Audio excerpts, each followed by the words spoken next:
Good morning, good afternoon, good evening, ladies and gentlemen, wherever you may be in the world. Welcome to today's conversation on Gift of Healing TV. I'm Sarah Jane, and I am delighted to be joined by my two co-hosts, Jean Voistart. Hi, Jean. Hi. And Scott Holmes. Hi, Scott. Thank you for having me. And our guest, Kathy Harmon Luber. Kathy, thank you so much for joining us. It's a pleasure to be here. Thank you. Thank you. And the topic of our conversation, our program today, is power of sound to open portals to creativity, dreaming, healing, and more. Kathy is Jean's guest, so I am going to hand over to Jean to give us a little bit more introduction to Kathy. Wonderful. Well, let's go around and start with you, Kathy, and each of us say a little bit about who we are and why we decided to join this amazing topic that you created for us, Kathy. We're so happy to be here. Why don't you start? Thank you. Oh, sure. Okay. Thank you so much again for having me. I'm delighted to be here. Okay, so a little about me. I'm a best-selling author, and I'm an artist and poet and classically trained musician. And for decades on my healing journey and spiritual journey, it led me to walk the path within music towards sound healing. And I became a certified sound healing practitioner and a Reiki master and light worker. And I used to think of all of these disparate things as just things I did, but I've begun to embody them and anchor them in my life. And I now see them as like different doors to the same house, the house of healing and creativity and my soul. And so I've seen firsthand the power of sound healing and with my clients. And so I'm really excited to be here in conversation with all of you. Yeah. Beautiful. And yes, you're multi-talented, and this is just the perfect niche for you. All these things that you do with creativity. And how about you, Scott? Can you share a little bit about why you're attracted to this topic and who you are? Hi, I do Reiki as a Reiki master. I think you find I always say that's the gateway drug to all of the different modalities that people do. Everybody starts off in Reiki. And I absolutely adore being a light worker. Never consider myself a light worker, but I deal in light. I deal in vibration. In all the different modalities that I do. And I have a friend of mine, Bradford Tilden, who's been on the program any number of times, and he showed me what sound can do. Mm-hmm. The vibration in any modality. And I love your analogy, Kathy, that it's different doors of the same house of healing. And it's just a different way in. It's a different perspective. It's a different floor. It's a different room. It's a different way to do it, but it's all doing the same thing. And that is vibration. Energy is vibration. Sound is vibration. Light is vibration. Everything we have around us is vibration. And it's amazing what sound can do. And I'm really interested to see how you expand on that today. Beautiful. Thank you so much, Scott. I love the way we each connect to this in a different way. And Sara Jane, you do sound Reiki, and you have a lot of connection to vibrational healing. Can you share a little bit about yourself and how you connect? Yeah, vocal Reiki. It's just something that came to me. My own Reiki master, because yes, I started with Reiki as well, introduced me to sound in the form of toning, so the use of the voice. And I love Reiki, but I love working with this. And it is channeled sound. I don't try and play with it. I just trust what comes out. And I've found that not only do I work with the sound, and I've had bones move under my hands. I don't even work hands-on anymore, so I have no idea what's going on. But back in the old days when I first started, and when people say what they felt, you just know that what you're doing is right. And if people don't feel, it doesn't matter, because I think that they've taken something and it'll happen when it is meant to. it's got to be the timing's got to be right for them, not for us. But I found then that I channel light language, which again is another sound. Mm-hmm. And it's not the words, it's the energy that you feel from the sounds. And I channel dragons and mythical beings, and I just poetry. I love it all, and that you've got opened the portals to creativity. Yes, because poetry is creativity. The messages, it's all creativity. The sounds themselves. Because I don't sing, but when I tone somebody's name, that has its own form for the individual, its own power, energy. And you named so many things, Scott, that are vibration. You forgot that we're a vibration. So it touches us all. And so, Jean, would you like now to share? Oh, yes. Well, I love this. I've known Kathy for a while, and I'm just so happy she said yes. And we have that connection. I'm an expressive arts therapist. I love all of the creative and expressive arts, but I am a registered music therapist and sound healing and vibrational healing practitioner as well. And I love this sentence that you wrote, Kathy, and I want that to be our jumping off point here. When you described what we're going to talk about today, you said, in this place of stillness, we can hear our intuition, the inner wisdom that helps us align and express with our soul's true essence, as well as hear spirit guides, angels, ascended masters, and ultimately feel oneness with the divine. And for me, that's what it's all about. That's why I was led to all of this, is that connection with spirit. And I'd love for you to talk about that, Kathy. Thank you, Jean. That's a great jumping off place, actually. It is the basis of why I do this. It's why I have incorporated sound healing and energy work into my daily practice every single day. And I know so many people who work with sound that it becomes that daily practice, not because we want the sound of it necessarily, but how it makes us feel connected within ourselves to nature, to humanity, to the divine, God, goddess, however we name it, right? And that's what lit me up decades ago when I began exploring this work.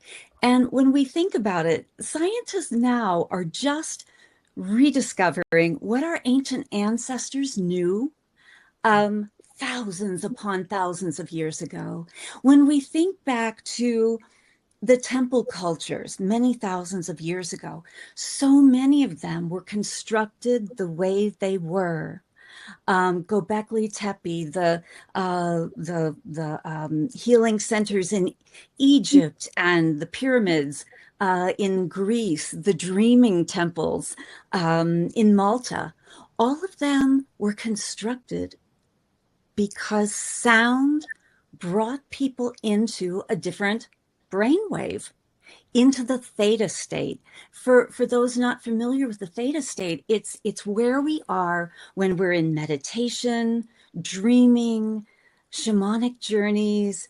The theta state is a beautiful place when we're in the creative flow. That's where our brains are, right? And people are always talking about, how do I get in the flow? Whether you're an athlete or an artist, how do I get in the flow state, right? It's a change of brain state. And our ancient ancestors knew this and designed all of these pyramids and temples for their acoustic properties that brought people into this place. When you're in theta state, the brain slows down. We're not thinking, we're not perseverating, we're not making lists, right? We are in this beautiful place of stillness where we hear our hearts speak. We hear our soul speak. We hear the divine. We hear angels, our guides, all of those things you mentioned from that sentence. You know, it's like only when we come to this place of stillness. And one of the great problems we have in society today is all the distraction. People constantly on their devices, phones, computers, everything, right? And when they're not necessarily in a place of being, right? Like that, we're not human doings, we're human beings. And I love thinking about it that way, because sound brings us right to that beautiful sweet spot of being. And in that stillness, we can listen deeply. And that's where the wisdom is. And when I talk about how it's part of our soul's journey, that's where we hear our soul speak. Some of my clients have said, yeah, my soul isn't speaking to me. I don't know how to hear it. My intuition doesn't talk. They go on and on and on, right? And it's like, we have to get still. And it's not a one and done. It's very much about making it a practice. And so, like all of you, I've got my own practices, my meditation practice, but I do 8 really simple sound practices every single day.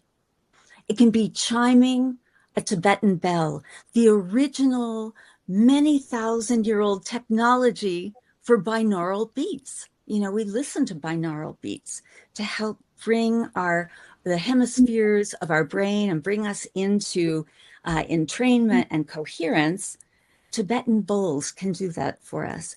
Drumming rhythmically, our ancestors drummed, they rattled, they sang, they hummed. And to make our practice singing our gratitude, humming while we're doing things in the garden or handiwork or whatever it is that we do throughout our day, it stimulates the vagus nerve, which Jonathan Goldman says is like a massage for all of your organs, right? It regulates all of those things we don't think about: heartbeat, digestion, all the things. So there are many, many things we can do in our day to bring us to that place of stillness where we can listen within and without nature, sounds of nature. The other night, Ken and I were listening to crickets chirping, and they've started in this season, and it's one of the most beautiful ways of just coming into the moment and deep listening. Yeah. So those are a few of the things I wanted to share because it's so powerful. Yeah. Well, thank you. I think you covered about 3 or 4 questions there, which I was going to ask. But yeah, I love the focus on the divine, on the spiritual connection, and taking that sacred self-care time out daily. And in fact, before I came on here, I had a meeting early this morning at 6:30 that lasts for a couple hours, and then getting ready for this. And I just stopped and just, the humming. I know you advocate for humming and singing, and just immediately felt that sacredness, that moment of tender care. And I love how you're connecting that throughout history and generations. This has always been something, and I see it with my granddaughter so easily. Right after she was born, just a few months, she was just an infant, and I was patting the drum, and she patted it, and I was tap, tap, tap. She tap, tap, tap, and I thought, oh my gosh, how did you do that? But there's that sacred sound. So I'd love to hear. I know Sarah Jane has a lot to say about that, and Scott too. What are your thoughts about sacred sound and that connection with the divine, and how you experience it, and maybe put that into practice in your life? Let's hear from you first, Sarah Jane. You're all lit up right now. Well, actually, on Saturday night this weekend, I am getting to go to a sound journey with Sika Rose. Now, Sika is quite internationally known, but he's been taught by indigenous peoples. The didgeridoo, drums, rattles, the whole thing. And I've been on one of those. It's been quite a few years since I went to one.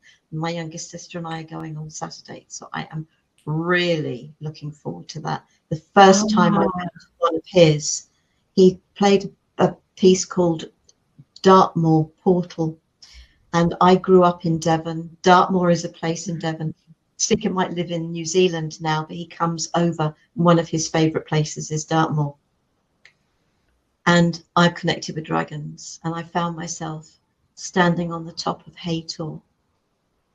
And suddenly I was aware of lots of little lights, and they were souls being released from the earth. Wow. Then a massive dragon came out of the earth. She'd been trapped. Those souls had kept her trapped. Those souls were released, and she was released. The Earth Dragon of Dartmoor. Mm-hmm. I told Seeker about it at the end. He's been a guest on my programs. And that night, I was, in the early hours of the morning, I was awake. And I found myself standing on the edge of the quarry at the back of Haytor. And there's a little sort of lake in the bottom of it. It's an old granite quarry. And suddenly the water dragon of Dartmoor burst out of the lake. And there was a storm coming in that day from across the Atlantic that was going to hit Dartmoor. And the air dragon, I was told, was going to be released that day. My immediate reaction was, what about the fire dragon? To which I got told, we all represent fire. But listening to those sounds that empowered, this was from a nature point of view, but also my connection with dragons. I adore sound. I use it every day. As well as opening the Reiki channel every day for my healing list, I offer sound. I offer toning to that healing list. I tone my own name every day. Mm-hmm. I don't miss a day of doing that. We have these gifts that we bring to others, but it is so important that we bring it to ourselves. Yes. Because I open that Reiki channel every night and I include that sound for my healing list. And I include me. Because the tools, the sound energy, the power of that sound. And we never know how it's going to touch another person's life. But that's not for us to know. We offer that energy, and that individual can say yes or no as is right for them. When we connect it for ourselves, we are being true to our souls, which is our connection to the all that is. So we are working with the energy of the universe, however you perceive that to be. Thank you so much. That's so beautiful. I love that. I'm kind of stunned. Also, I love hearing that. You win, by the way, because wow. We'll maybe parting gifts later on. So I was thinking about the sound, and I do that with through Om. I tone when I'm doing yoga, but I was studying under Yogini, and she would give me Ayurvedic mantras to go through to go 108. Yeah. And I literally didn't know what the Ayurvedic meant. I was doing it phonetically, and I was having a hard time with it. And she said, "Had you try singing it?" I'm thinking, okay, I really can't carry a tune in a paper bag, but okay, I'll try this, right? And so what happened was, all of a sudden it became melodic. The Ayurvedic just started flowing off my tongue. And we were going through the female deities of India and of Buddhism. And 3/4 of the way through, I would continue doing it, but I would lose myself, and I would be approached by that energy. I would be, there were 6 different deities that came through, and I said, don't tell me anything about them. I'm not going to do anything. I want to do this for 2 weeks before and tell you what my impressions are. So I would do this mantra every day, 108 times. And as it got further and further, the entity became stronger and stronger until they were in front of me, until they were speaking to me. At one point, I was dancing with one of them, and it was just amazing. But then when I was coming out of it, ending it, I found that I was singing at the top of my lungs with it, not realizing it. And it was the sound, the vibration that connected me with the deity. And it really, and I don't do it as religiously as I used to. I do it, I'll do it for a week every couple months. But it's amazing how that voice connects.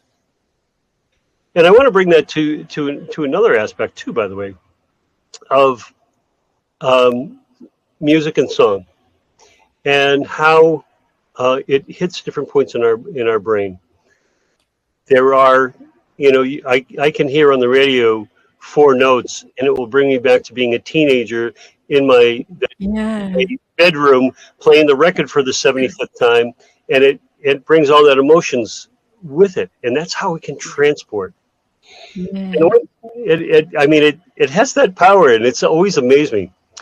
I wanted to ask you, Kathy, what is it that you were trained on classically? What instrumentation? What do you use, and how do you use it? Oh, wonderful question. And I love all of your shares. That's so beautiful. Everybody experiences sound in a different way, right? And however we experience it is the way we are meant to experience it. That's the message for us. So beautiful. Thank you for sharing that. And Scott, yes. So when I was 3 years old, my mother was a pianist and a singer. And when I was 3 years old, I hopped up on the piano beside her, and I started playing little songs that she taught me. So she began giving me lessons. When I was probably 5 or 6, I started their piano teacher. But then I had an opportunity in school to pick an instrument. And so my family and I went to the school, and there were all these instruments laid out, and the teachers were introducing us to them. And I wanted to play drums, and I wanted to play violin. And my parents said, absolutely not. No drums in the house. But I will add a little sidebar to that. I do play drums, and I do play them quite frequently, the frame drum, as part of trance rhythms, for relaxation for myself and for my clients. So I've come back around to drums. But the flute was what my mother thought I should play. And I was like, I don't know about that, but I picked it up. And I was the only kid in the whole room who could get a sound out of it. And so it was flute for me. So I started with flute. I don't know. I think I was like 6 or 7. It was very early to flute, and I played in an orchestra, and then I went on to private lessons and studying. And I have played in community orchestras. I have played in.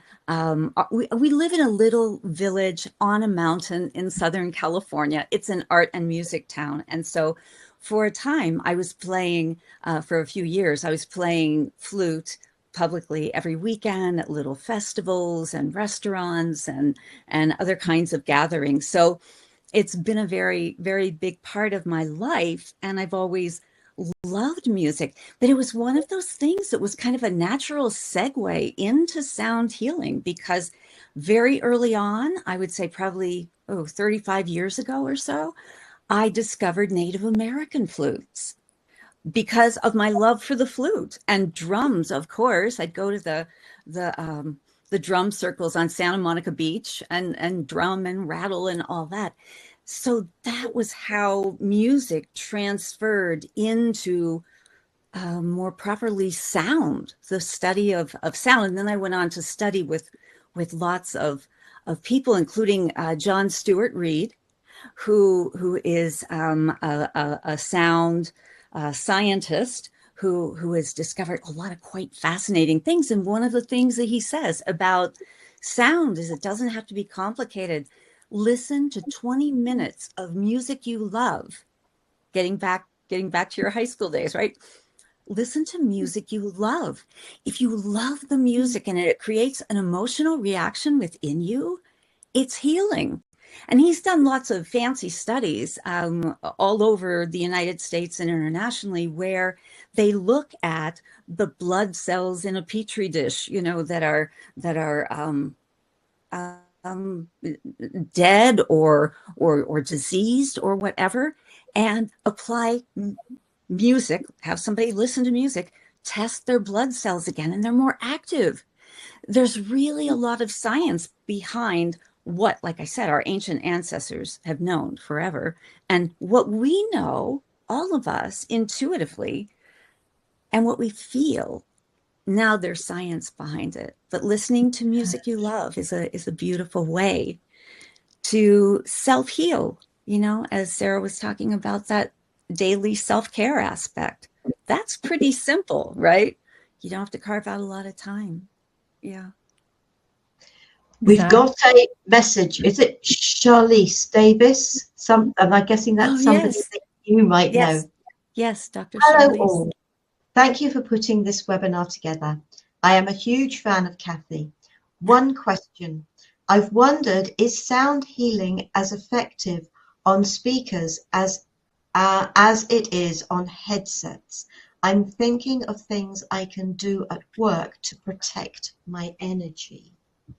Oh, beautiful question, Dr. Charlize. Thank you. I'm so happy you're here. There's been a lot of study done on this over decades. And part of the way I do sound baths is virtually these days. People all over the world can take a virtual one-on-one sound bath, right? Or in a group. And especially when we went into COVID, people began asking, well, is it nearly as effective as being in person? And so a lot of research was done. And the answer is yes. Some of these studies, they, again, testing, looking at water, looking at blood cells, looking at heart rate, looking at lots of different things of people who are far away. And using good headphones or earbuds is just as effective as being in person. Having speakers is good too, but John Stewart Reed and Jonathan Goldman and all of the sound pioneers would say, if you can be in person, you're going to feel the vibration in your whole body. I have a gong. I've got a lot of instruments, but I have a gong. Gong's one of the most healing instruments. And I use it in virtual sound baths, and people feel it. And the cells of their body register it, right? Yeah. But you're not feeling it like I feel it when I'm sitting on the floor with my gong. I'm feeling the vibration through my whole body. So the answer is sort of yes and no. Are you still going to have a benefit? Absolutely. One of the things I love to listen to every day is binaural beats. And that is a whole rabbit hole that we could go down. But they're very, very healing. You can go to YouTube and dial in binaural beats for all kinds of different things, for sleep, for focus, for creativity. And actually the Tibetan bowls are one of the, like I said, original technologies for binaural beats. And so you can just simply find something on YouTube, put it on good headphones or earbuds, and you will feel the difference, whether it's focus or creativity, creative flow, energy, whatever you're programming into your selection there. It does. It really does make a difference. But I think I would always say, if you can do it in person, it's better. Yeah. Yes. Thank you for the question. Oh, okay. Sorry. I'd like to add something here. Years ago, when I first started, I was doing something sort of via the internet. I can't even remember what platform I was using to do it, but I had people in the States and various other places that were listening. And I think I was doing something like a sort of sound bath for the chakras or for the aura or something. And my microphone packed up. I could not get the blooming thing to work. Ooh. But I had the chat. And so I said, look, you're here, I'm here. I can do this. You could, because I could see the video. I said, you can watch if you like, but I'm game to still do this if you'd like me to. They could not hear me. They all still felt it. You don't even need to hear it. But to me, that was a beautiful gift that the universe gave. So you could put anything on, you could turn it right down, hardly even hear it, and you are going to receive the energies that you require from that, the vibration of that sound. Thank you for that. Yes. And it's like Reiki, like giving distance Reiki to someone who is on the other side of the world, who you're not even connected with on Zoom or phone or anything. You are transmitting that energy. And yes, sound does that too, of course. Yeah. I was going to add the same thing because I do a lot of Reiki virtually. And that just in one-on-one or, we send healing energy to people who are in need, and you don't necessarily have to even be there. And I will get back, I felt that.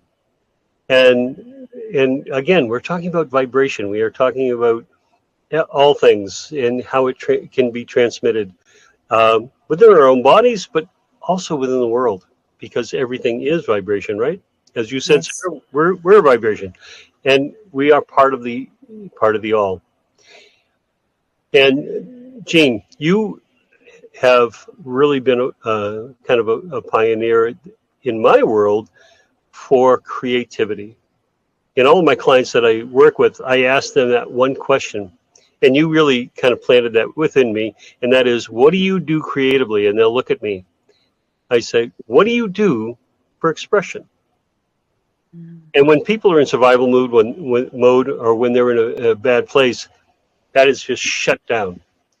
When people are living a better life, a more present life, there is a creative outlet for them, whether it's knitting or painting or writing or singing, whatever it is, they will find that creative aspect. That creative aspect comes out and they're using it, and it makes a difference in their life. Yes, I was listening to everyone talking about hearing or receiving the sound, but it's also important to embody it and give it back out, because we're put here on this planet and we're learning about giving and receiving. And when we have that opportunity, as you say, Scott, to express, which Sara does when she's doing the language of light, vocal Reiki, if someone's just listening all the time and putting headphones on and receiving that, that's powerful. Something's happening, and it's happening all around us, but also to find a way to express that sound out of you, receive it in and express that in some way, whatever it is, maybe even if it's through dance or movement or whatever it is, but receiving that energy and then doing something with it. And I loved what you said, Scott, about how you listen to the sound and then you remember a time back when you were a teenager or something like that. That happens with all creativity.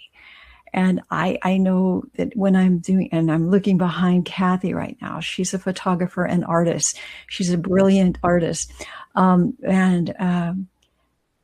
I paint something, and I just did the other day, I can go back a year later, 5 years later, 20 years later, and look at an inch square on that painting and go right into that moment when I was creating that. And that's happened over and over again. I'll look at an area and go, oh, that was when the music was playing this, and I was having a conversation with so-and-so. I was painting this area, because we go off into another world. And we can go back there through the arts. And I wanted to talk about that with sound, Kathy, how you're saying it's opening a portal, and it definitely is. And we can go back there. It's a portal. Can you talk more about the portal aspect of it? Because I've had profound experiences of going to an alternate reality through in the moment, and then later at least listening to that sound again, or that art, or whatever that is? Can you talk about Oh, that? yes. Yes, I love this question. Yeah. I have a lot to say. We can talk for days about this. Sound as a portal. So we already talked about how when we're in stillness, we hear our intuition speak. We hear messages that are meant for us, right? We hear our soul speak. And when we are in alignment, this gets to what you were saying, Scott. When we become in alignment with our soul and our life purpose, and it takes a lot of work. I don't want to sugarcoat it. I've been through many decades of therapy and self-realization work and all the things, right? But you arrive at a point at some point, and it's different for everyone, where you finally feel like you are in full alignment. And it's an evolving thing, so it's not static, but you begin to be in alignment with your soul's purpose. And when that happens, the creativity just pours through you, whether it's art or writing, whether it's baking, whether it's gardening, whether it's, landscaping. Pick your creativity. It's all creativity. So many people say, I'm not creative. I can't even draw stick figures. It's not only art. Okay. So that's the first portal of coming into alignment, listening to those whispers of, I love that image. I wonder if I should paint that kind of thing, or just sitting down. And I have an Enso practice of drawing, like this is an ancient Asian practice of drawing just circles, one circle, and being so in the moment that you're really transported, like you're saying, Jean, to a very, very different place, onto a journey. And then when you go back and look at it, you're right back at there. But I'll tell you a story about my paintings, because I've always been a fine art photographer until, I don't know, not that many years ago, I began painting big acrylic paintings, right? And it became as a whisper. And then I thought, I'm going to honor that, but then I didn't really. And then I started building into my sound practice. I have a lot of singing bowls, from crystal to Tibetan, but I had a little bitty singing bowl for the crown chakra. And I decided to make a practice of ringing it 3 times in the evening. And just not quickly, but just listening to the sound, getting lost in the sound, hearing nothing else, thinking nothing else. And this is right before bed. And I did that for, I don't know, a couple of weeks, I guess. And then I began having these really extraordinary dreams. I've always been a dreamer. I've been keeping dream journals since the 80s. And these dreams are very, very different. They're huge imagery, not only for myself and soul messages for myself, but for the collective. They changed palpably. And I have studied dreams with a lot of people, including Robert Moss, and I would remember him saying, honor the dream, not just by writing it in your journal. These dreams wanted to be painted.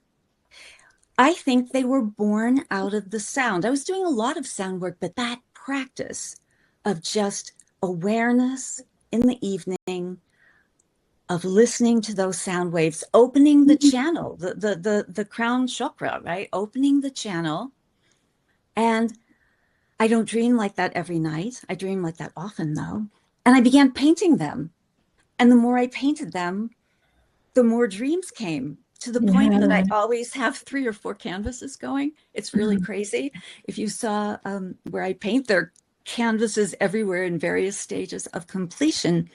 But those canvases, people respond to this. They may not understand what the dream was. They may not understand the message, but they feel something in the colors, in the imagery. They feel that. And under every one, before I even put down a layer of paint, they have many layers. They can have 10 to 25 layers of buildup. On the very first layer, on the gesso, I write the words that hold the frequency of that dream or of sound I happen to be using. I sometimes tone or chant bija mantras or whatever while I'm painting. I put those right on to the substrate and then paint. And as I paint, I hold that energy of that dream. And it becomes, you become very lost in it. It's like I don't think the process. I don't think the colors. I blend them until I feel the energy matches the dream. But it was born out of sound. And for me, it's that. For other people, it's poetry. For others, it's having brilliant business concepts. You know, it just depends on where you are and what your form of creativity is. For some people, it's very much a business thing. They get brilliant business ideas to serve the world or ideas of service. So, Thank you so much for sharing that exercise, because I think there's people out there that want to know, well, okay, how do I get started? What can I do? Yes. And that's brilliant. I love the dream work. That's very important to me. And I often, I sing Hugh, this beautiful word, and just Hugh, just because it's so soothing, and it's Alleluia, and it's all these the birds and all the human and everything. But I sing that, and when I wake up, I write or draw, like you say, draw the dream, and often close my eyes. And I tell people to do that. Close your eyes and draw because then you're not trying to make it look any certain way. And you're just feeling and expressing the dream. Or if you're singing, you're not trying to sing a melody. You're not trying to sound like anything. You're just, woo, or the light language. You're just letting, like Sarah Jane does, you're just letting it go and finding your own and making up your own words or your own sounds. And you're just being you in the flow, just being you. I'm looking at the clock, and I want to ask you one question from your book here. Oh, is that okay before we stop? Of course. We're getting close. Of course. And I want to add one more thing, if I can say one more really quick thing that you said, Jean. The most important thing in all of this, in sound, in the humming, in the singing, in the artistic expression, is letting go of judgment of self. It does not have to be pretty. It has to be a feeling. It has to be an energy. That's how we raise our vibration, through the energy. And judging is the opposite of high vibration, right? It's being self-critical. Yeah. So that was a beautiful thing you said. I just wanted to. Yes, when we start comparing, we've lost it. We've lost who we are as soul, as spirit, when we start comparing. So thank you for bringing that up. So you actually have a chapter about vibrations in here. Diane's put a message on. Oh, okay. I find classical music aligns well for me in spaces of clarity and creativity. So it's what works for each individual. Yes. It's different for us all. It is. And as John Stewart Reed would say, if what makes you feel good and energetic and alive and happy is hip hop, play hip hop. If it's do it. Play classical. I like jazz too. Me too. Be you. Thank you, Diane, for that question. Go ahead, Scott. I just wanted to add, if you ask any 5 or 6-year-old, can you sing? Every one of them would tell you absolutely loudly. And as we get older, that judgment comes in, and then we compare ourselves. And that's where so many people, I think, lose that creative aspect, that you're not good enough to do it. You're not good enough to do this. And I love being at a point in life where I don't allow other people to judge what I do. That's right. And I do it for me. And I hope that other people can appreciate it. Think of it this way. That's beautiful. Think of it this way. It's like there is only one you in the entire universe. And your expression is your expression. And if you don't do it, it's not there. That energy isn't there. And so the minute we start comparing, the minute we start judging ourselves, and we all have had people say, oh, you're not very good at that, or you sound terrible, or oh, that's not good art. Yes. We all have had that experience in our lives, right? You have to suspend that and listen within. And it gets back to that stillness thing. Listen within. If that's what wants to be expressed, express it, right? Yes, very good. Great, great stuff. Okay, so this book, Suffering to Thriving, you have an entire chapter on vibration, good vibrations, 37. And I love this quote, and I couldn't end this without bringing this out. So it says here, let me see.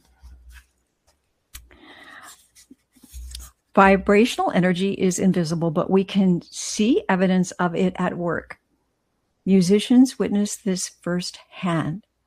In a gathering of stringed instruments, when one string is plucked, all the others vibrate too. I love this part. I just love it. Without being touched. Yes. Same with drums. Bang a drum and nearby drums will vibrate. Yes. I got goosebumps when I just read that. Same with pendulum clocks. It's called entrainment. Yes. It goes on, it says, inanimate objects vibrate, but so do all living things. To demonstrate this, teachers have brought 2 living plants, their classrooms, and labeled them love and hate. And it goes on to talk about that with the work. Yeah. It was but we're vibrational instruments too. Yeah. Talk about that. I love that you brought that forward. Thank you, Jean. We are all vibrational instruments, right? It's like our bodies are made mostly of water, right? Water is a great conductor for energy. Just think about it this way. If you question, are we vibrational beings? Walk into a room where an argument has happened a bunch around a boardroom, a table or something. And so you walk into that room and don't you feel that? You walk into a room where people are sharing something beautiful and loving. You feel that too. Why do you feel that? You're picking up on the energy. You're picking up on the energy. And there are so many. I quote a couple of them. There's the thing with the plants, but there's Dr. Emoto, who did all of the studies with water, speaking to it kindly, speaking to it not, snowflakes. It's fascinating. If we have any doubt what power energetically our words carry, or our thoughts, or our actions, right? It's right there in proof. And that's why when I talked about in the description, raising our vibration. What is raising our vibration? It's being feelings of love, gratitude, hope, caring, compassion, all of those. What is a low vibration? Hate, the ultimate, right? But also self-criticism, self-judgment. That is a low vibration. Yeah. So if we are talking badly to ourselves, that's not good and we all know that our vibration and stress is a vibration, right? It's responsible for our health. So we can bring it right back around to our health. If you need no other reason to be kind to yourself, to say kind things to others, to try to live a life that embodies love and compassion and light. Do we get it right 99% of the time? None of us do. We're human beings. But if we can aspire and really not make it a to-do list thing, but just love being in those vibrations, right? If we can live from that place, that's how we change the world. It's how we make peace in the world and our communities and our homes and our schools and everything else. But it's all that vibration people pick up. And, I have a shamanic teacher who, very briefly, he teaches that, of course, we're all here for a reason and to bring our light to the world. But if we do nothing else but be in a beautiful vibration of love and light and compassion, even if it's only for our neighborhood or for our families, we have achieved so much in the world. Beautiful. And I think that's a lovely, lovely. One last question for everybody to go around in the minutes that we have. And I'd like to end with Kathy. So we'll start with you, Sarah Jane, and go around. And the question is, what tip, looking into the camera, somebody out there is wanting some advice from all of you amazing, brilliant people here today. So what tip do you have for somebody out there to opening that portal to love, hope, kindness, gratitude that Kathy just mentioned? And we'll start with you, Sarah Jane. Go ahead. The suggestion I would make to people is, even if you're not comfortable with toning, singing, speak your name. Just speak it and say it over and over again. You are not asking anything of yourself. You are saying, I see you. You are acknowledging you, who you are. That's why I do what I do for myself every day. I tone my name. I've only just recently learned that I was actually Janie as a baby. I wasn't Jane, I was Janie as a baby. So I now do Janie, but I also do Sarah Jane. I had a nickname, I do that. I know my spiritual name, I do that. By toning all of those for myself, I am honoring the whole of me. That's what it is about for me. If we don't get in touch with ourselves, how are we going to do any of the rest of it? And before I hand over, Charlize says, entrainment, so cool. Yes, it really is. It really is, isn't it? And it's all about how you feel and how sound makes you feel. I've been training in yoga. When I was in India, I was taught the proper way to say Om. I always thought it was Om, and they said, "Oh no! It's O," and the goes 60% of the time. And it was really interesting because it changed how it felt in me when I was doing it. And it's a very simple thing, and I probably do I do it in the morning, and I do it 5 times. And each time my breath gets bigger, the sound gets longer. It vibrates more fully within me. And doing these things doesn't take a lot of time during the course of the day. I ask people, I know you're busy. Everyone's busy. Can you give yourself 10 minutes before everything else starts in the day for yourself? Well, what do you mean? Well, do you ever just sit in silence? Or do you pick up your phone before you do anything else? Do you ever just sit in lotus and just being quiet?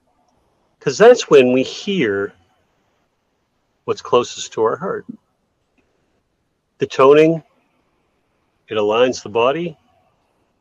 I by the way, I can listen to Sarah Jane do light language forever. I close my eyes, I sit back and I listen, and I can hear the verses. I can hear the meaning out of language I don't know. It is absolutely amazing. But I would absolutely suggest to people that giving themselves that little few minutes during the course of the day to start their day will change it immensely. Beautiful. Thank you. Oh my. So I would say, looking at you out there, if you're looking for a way to keep those good vibrations as we've been talking about and to pass through that portal, I would say the first step for me that works for me is to stop saying, I'm going to listen to my soul, or saying it's my soul, to start saying, I am soul, and recognizing that you are spirit. I am a spiritual being. You are this limitless being of light and sound. It is sparkling light. It is a spark of God, of the divine or the universe. You have your own sound and light and mission and passion and purpose to give the world. You are a gift to the world. And you are soul. You are loved, you are valued, you matter. And I'm grateful for you in this world. Oh, And so Kathy. beautiful. So beautiful. All of you. I love that. I would pick up on something I said earlier, that every one of us is alive right now at this crazy, challenging time on Earth for a reason. There's a reason why you are here, every single one of you.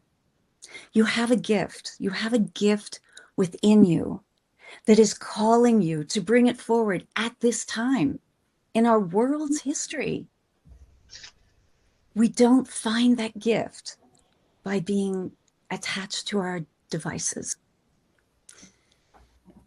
We can only go inward, and that is found. All of you gave beautiful examples of things that we all do that are so important. But the one other piece that I want to pick up on is the sounds of nature. Get out into nature. Listen with your whole body. Listen to the trees. Listen to the stars. Listen to the birds and crickets, of course. But listen. And make your offering of gratitude for being alive at this time by offering a sound, a humming, sing a word, thank you or peace. Make that your offering back to the world. And it ripples out in your community, in your family, and to our entire world. One of my teachers, John Stuart Reid again, has said that if we are standing outside looking up at the stars and there's nothing above us but stars, and we sing our song, it creates a sphere of sound that eventually reaches the stars. How cool is that? It's extraordinary. Live in a sense of wonder and awe. Let that move through you and express it in the world, even if no one else is listening. Express your heart. Yeah. What a great way to end this session today. Thank you so much, Kathy.